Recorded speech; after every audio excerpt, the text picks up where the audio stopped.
Assalamualaikum warahmatullahi wabarakatuh. Kami dari kelompok 5, di mata kuliah topik khusus dalam akuntansi ini, kelompok kami akan mempresentasikan materi mengenai model-model proyeksi keuangan. Kelompok kami beranggotakan 12 orang, yaitu ada Ayu Lestari, Naura Atika, Intan Marlida, Kezia Tabita, Maulida Zulfa, Dava Aska, Tazkia Farkah, Salsa Nabila, Nasika Salsabila, Talita Anindya, Naila Bintang, dan Nadia Epi. Oke, pertama itu mengenai proyeksi keuangan. Apa sih proyeksi keuangan? Proyeksi keuangan itu merupakan suatu perencanaan keuangan strategis yang mencakup peramalan pendapatan, pengeluaran, dan kebutuhan modal di masa depan dengan berdasarkan berbagai faktor strategis yang relevan. Tujuan dan manfaat dari proyeksi keuangan ini yang pertama, merencanakan kebutuhan dana di masa depan. Yang kedua, membandingkan kinerja aktual dengan proyeksi untuk menyesuaikan strategi bisnis. Yang ketiga, menilai kelayakan proyek dan strategi bisnis. Yang keempat, menganalisis dampak keuangan dari berbagai skenario sebelum mengambil keputusan strategis.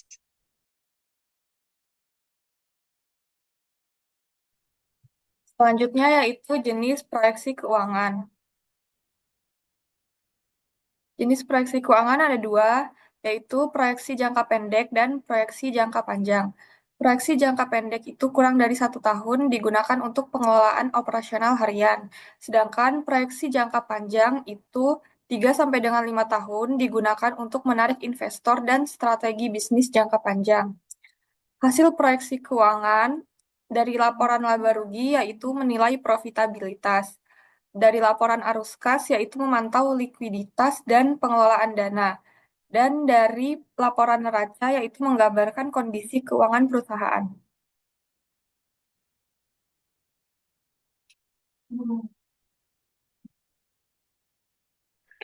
Selanjutnya, proyeksi laporan laba rugi. Proyeksi laporan laba rugi adalah laporan keuangan yang memuat informasi seputar neraca keuangan, arus kas, perubahan modal, serta laba rugi. Laporan ini dapat memberitahu pelaku usaha apakah bisnisnya untung atau rugi. Lalu, proyeksi laporan posisi keuangan. Proyeksi laporan posisi keuangan didefinisikan sebagai perkiraan jumlah dan rincian seluruh kewajibannya, baik kepada kreditor maupun kepada pemegang saham pada suatu periode tertentu di masa yang akan datang.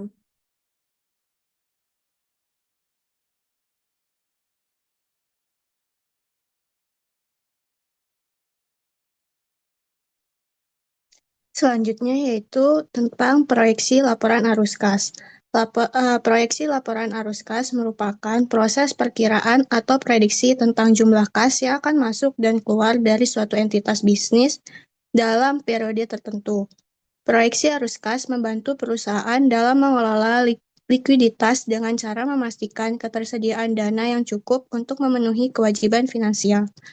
Selanjutnya, discounted cash flow, yaitu teknik yang digunakan investor untuk menganalisis harga saham dengan menghubungkan nilai suatu aset dengan present value dari arus kas yang akan dihasilkan di masa depan.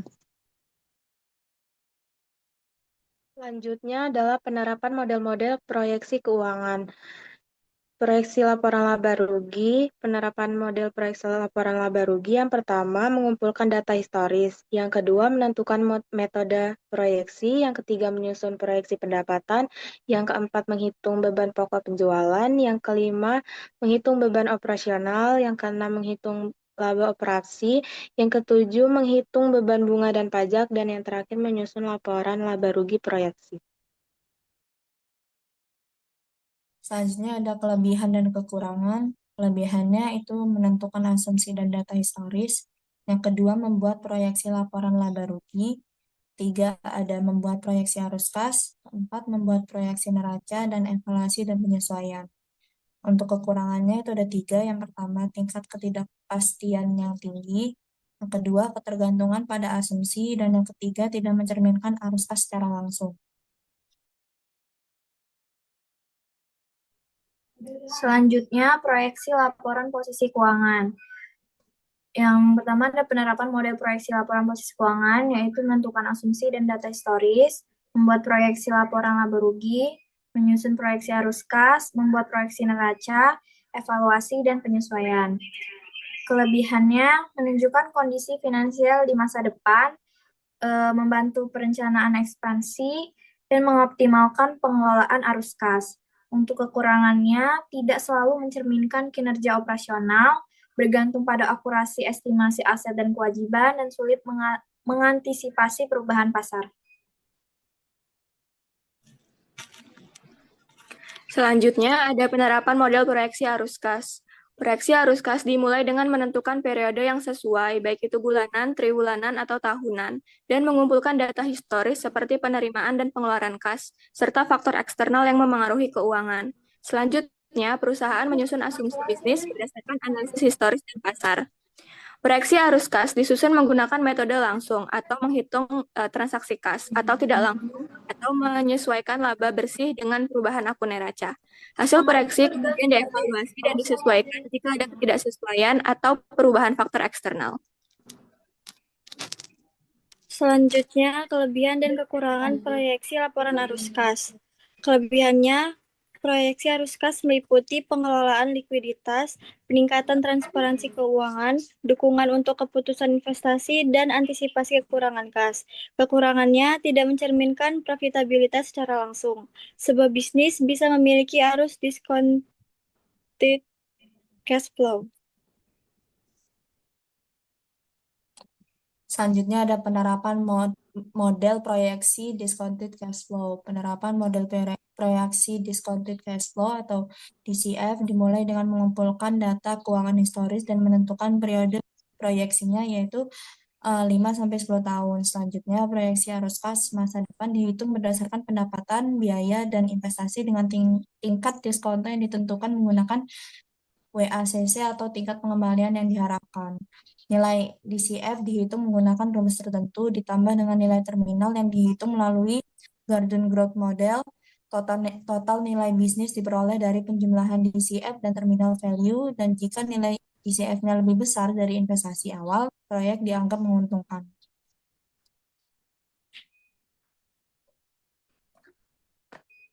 Lalu ada kelebihan DCF.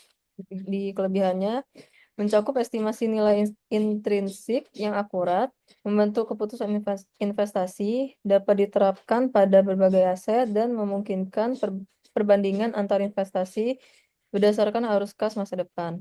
Di kekurangannya, DCF ini mencakup ketergantungan pada asumsi tingkat diskonto, kesulitan memperkirakan arus kas masa depan, dan ketidakmampuan mempertimbangkan faktor eksternal seperti sentimen atau risiko politik.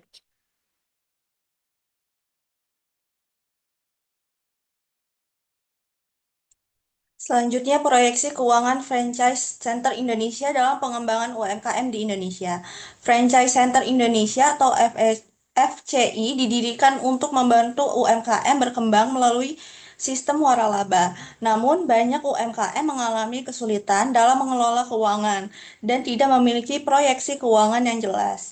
Penelitian terhadap 15 UMKM di Kabupaten Bogor menemukan bahwa mereka hanya melakukan pencatatan sederhana tanpa perencanaan keuangan yang sistematis, sehingga sulit mengantisipasi kebutuhan modal dan risiko usaha.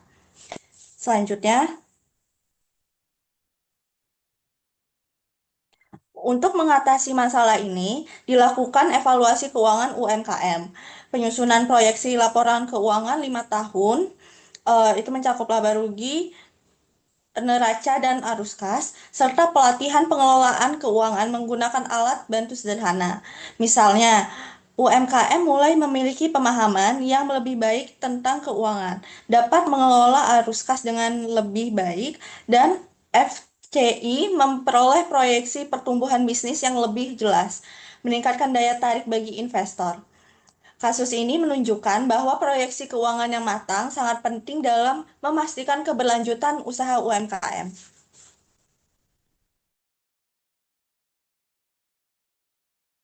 Kesimpulan dari materi yang kami presentasikan hari ini, proyeksi keuangan adalah alat penting dalam perencanaan strategis dan pengambilan keputusan bisnis.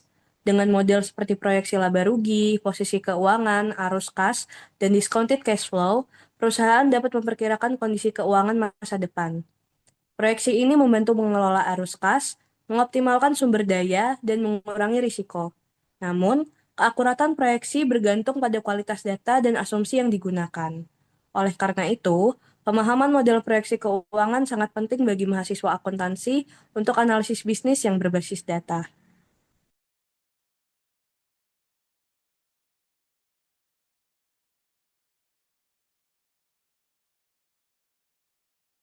Untuk sesi selanjutnya, kami akan membuka sesi tanya jawab. Jika ada yang ingin bertanya, silakan raise hand.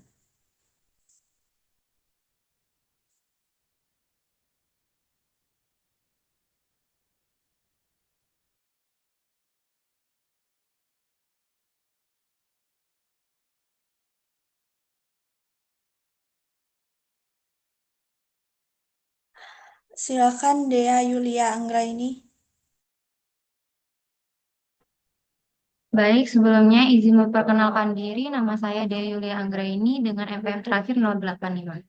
Pertanyaan saya, apa saja strategi yang dapat digunakan untuk meminimalkan risiko ketidakakuratan dalam proyeksi keuangan? Terima kasih. Terima kasih Dea. Selanjutnya, Dwi Oki Ambarwati. Baik, sebelumnya perkenalkan nama saya Dwi Oki Ambarwati dengan NPM terakhir 082. Pertanyaannya untuk proyeksi jangka panjang dan jangka pendek laporan keuangan, apakah ada perbedaan data atau akun yang digunakan untuk masing-masing proyeksi? Jika ada, mengapa ada perbedaan tersebut? Alasannya. Terima kasih.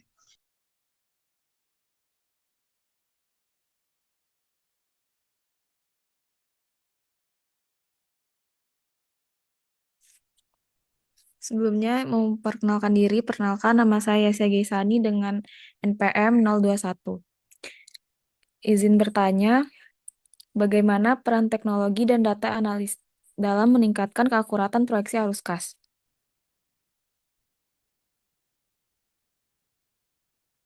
Terima kasih atas pertanyaannya.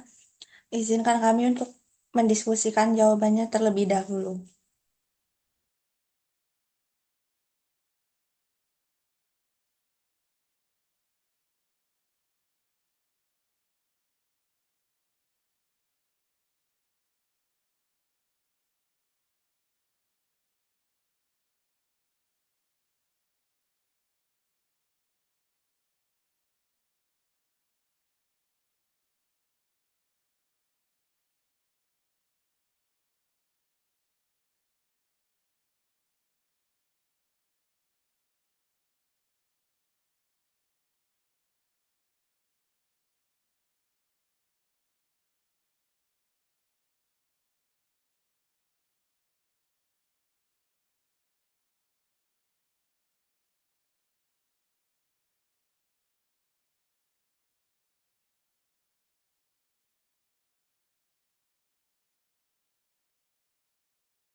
Baik, saya akan menjawab pertanyaan dari Ambar.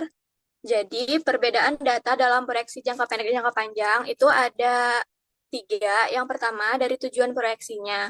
Kalau jangka pendek, fokus pada operasional, likuiditas, dan perencanaan kas dalam waktu kurang dari 1 tahun. Sedangkan kalau jangka panjang digunakan untuk strategi investasi dan pertumbuhan bisnis dalam jangka lebih dari 1 tahun. Untuk data yang digunakan, kalau jangka pendek, laporan laba rugi, arus kas operasional, serta persediaan dan biaya produksi. Sedangkan jangka panjang yang digunakan, laporan laba rugi tahunan, neraca keuangan, investasi aset tetap, serta tren industri dan ekonomi makro. Untuk faktor ketidakpastian, kalau jangka pendek itu dipengaruhi oleh fluktuasi pasar harian, harga bahan baku, dan kebijakan perusahaan. Sedangkan jangka panjang dipengaruhi oleh perubahan industri, inovasi teknologi, kebijakan pemerintah, dan tren ekonomi global. Apakah sudah cukup menjawab? Cukup, terima kasih. Sama.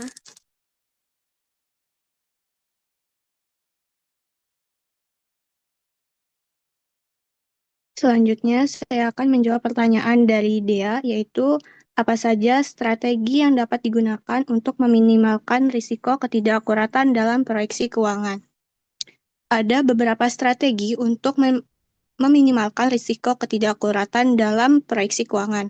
Itu yang pertama, skenario dan sensitivitas analisis, yaitu menggunakan berbagai skenario ekonomi seperti optimis, moderat, dan pesimis untuk memperkirakan dampak terhadap keuangan perusahaan. Yang kedua, forecasting berbasis data historis, yaitu menggunakan data historis dan tren industri untuk meningkatkan akurasi estimasi pendapatan dan biaya. Yang ketiga, monitoring perubahan ekonomi makro. Secara aktif memantau inflasi, suku bunga, nilai tukar, dan faktor eksternal lainnya agar dapat menyesuaikan proyeksi dengan cepat. Yang keempat yaitu manajemen risiko keuangan, yaitu menggunakan lindung nilai untuk mengatasi risiko nilai tukar dan suku bunga, serta diversifikasi pendapatan untuk mengurangi ketergantungan pada satu sumber. Yang terakhir yaitu penyesuaian berkala, yaitu memperbarui proyeksi secara rutin berdasarkan realisasi keuangan dan kondisi pasar secara berkembang. Apakah sudah cukup Dea dengan jawabannya? Cukup, terima kasih. Selanjutnya, saya akan menjawab pertanyaan dari Yasya. Pertanyaannya, bagaimana peran teknologi dan data analytics dalam meningkatkan keakuratan proyeksi arus kas? Jawabannya, teknologi dan data analytics memainkan peran penting dalam meningkatkan keakuratan proyeksi arus kas dengan berbagai cara. Otomatisasi pencatatan transaksi melalui software akuntansi yang berbasis cloud memungkinkan perusahaan mengumpulkan dan memproses data keuangan secara real-time, mengurangi risiko kesalahan manusia, serta mempercepat analisis arus kas. Selain itu, penggunaan machine learning dan AI membantu dalam mengidentifikasi pola arus kas berdasarkan data historis, sehingga prediksi menjadi lebih akurat dan dapat disesuaikan dengan faktor eksternal, seperti inflasi atau perubahan suku bunga. Lalu, integrasi dengan sistem ERP dan Customer Relationship Management juga memastikan bahwa semua data yang digunakan dalam proyeksi lebih akurat dan komprehensif, terutama dalam memperkirakan penerimaan kas dari pelanggan dan mengelola pengeluaran operasional. Selain itu, penggunaan dashboard analitik dan visualisasi data juga memungkinkan pemantauan arus kas secara lebih cepat dan efektif, memberikan gambaran yang lebih jelas tentang tren keuangan perusahaan. Nah, dengan adanya teknologi ini, perusahaan dapat lebih proaktif dalam mengelola likuiditas, menghindari potensi defisit kas, serta mengambil keputusan strategis yang lebih tepat dalam perencanaan keuangan jangka panjang. Apakah Yasya sudah cukup? Cukup, terima kasih. Sekian sesi tanya jawab dari kelompok kami. Mohon maaf jika ada kesalahan selama presentasi. Wassalamualaikum warahmatullahi wabarakatuh.